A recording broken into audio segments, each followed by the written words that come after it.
आपका आभार व्यक्त करना चाहूँगी कि आपने 2000 मैं सर्वप्रथम संविधान के रचयिता बाबा भीमराव अंबेडकर जी को नमन करती हूँ, जिन्होंने आर्टिकल 25 में हमें ये अधिकार दिया, स्वतंत्र धर्म का सम्मान अधिकार और हर आस्था का सत्कार। और इसी के नाते आज पूरे देश में और प्रदेश में हमारे बीच में कुंभ का महापर्व जो रहा, उसमें पूरे देश से लोग आए। मैं सभी लोगों का जो आए उनका स्वागत करती हूँ। यहाँ कई प्रकार की चर्चाएं हुई और बहुत सारे शब्दों का प्रयोग किया गया। ये जो लोग विभिन्न प्रदेशों से और यहाँ तक कि विश्व के कोने कोने से आए, वो किसी राजनीति से प्रेरित होकर के नहीं आए, वो आस्था से, धर्म से और अपने देश, अपनी मातृभूमि से जुड़े हुए हैं, इसलिए वो यहाँ पर आए। महाकुंभ के आयोजन में जितना बजट होना, कुंभ में जो सुविधाएं हमारे लोगों को देनी चाहिए थी, सरकार ने उसकी कमी की। वहां पे गिद्ध नहीं गए थे, वहां पे सूअर नहीं गए थे, वहां पे इस देश में आस्था रखने वाले, इस देश को लोकतांत्रिक समझने वाले, इस देश में भाईचारे को आगे लेकर के जाने वाले लोग वहां पे पहुंचे थे।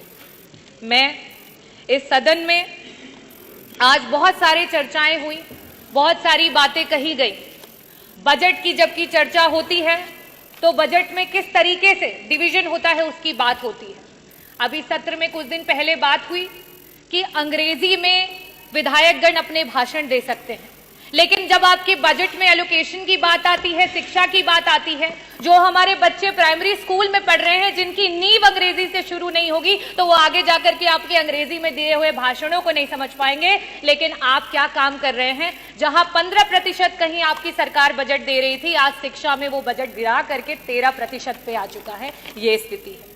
अगर मैं बात करूं स्वास्थ्य की, क्योंकि मंत्री जी यहां बैठे नहीं है, जब स्वास्थ्य पे जब विपक्ष चर्चा करने की कोशिश करता है, मंत्री जी उत्तेजित हो जाते हैं। शायद इसीलिए हो जाते हैं क्योंकि स्वास्थ्य पे मात्र 6% का बजट दिया गया है, और इस 6% के बजट में भी मंत्री जी 40% का बजट पिछले जो बजट में था एलोकेटेड, उसको इस्तेमाल नहीं कर पाए।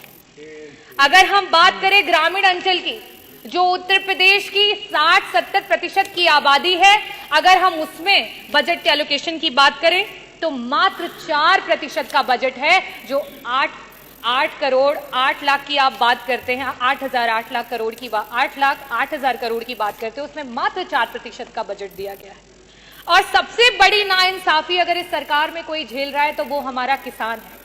पूरे देश का एवरेज औसत अगर निकाल लिया जाए तो बाकी प्रदेशों में जहां किसानों को 6% का बजट मिल रहा है, वहां उत्तर प्रदेश की सरकार में मात्र 3% का बजट है जो हमारे किसानों को दिया जा रहा है।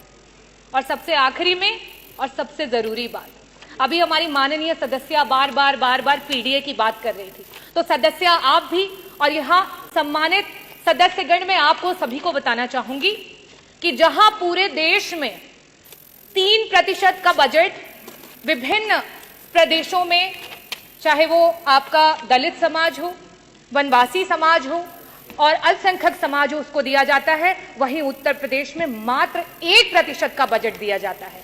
और उस 1% के बजट में भी आपका 30% का बजट ऐसा धरा का धरा ही रह जाता है, विभाग उसको इस्तेमाल ही नहीं कर पाता है। हम इतने बड़े बड़े बजट की बात कर रहे हैं, मैं आंकड़े रखना चाहूंगी। शिक्षा विभाग में वर्तमान में 14% का बजट जो है वो शेष रह गया, इस्तेमाल नहीं कर पाए।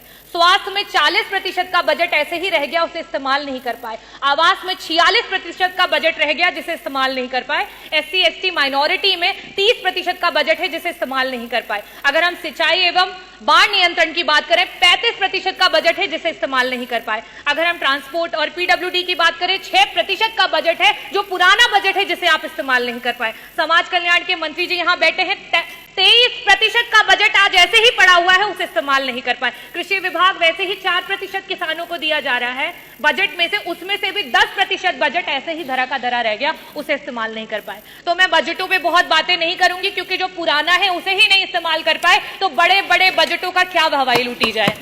मैं बात करना चाहूंगी अपने देश की एकता की, क्योंकि जिस समय यहां अंग्रेजी की बात हुई उस समय उर्दू के बारे में बहुत बड़ी बड़ी बातें की गई। उर्दू में जो लोग बोलते हैं उनको कुछ शब्दों से नवाजा गया। हमारे देश में उर्दू को बड़े ही लगाव से देखा जाता है।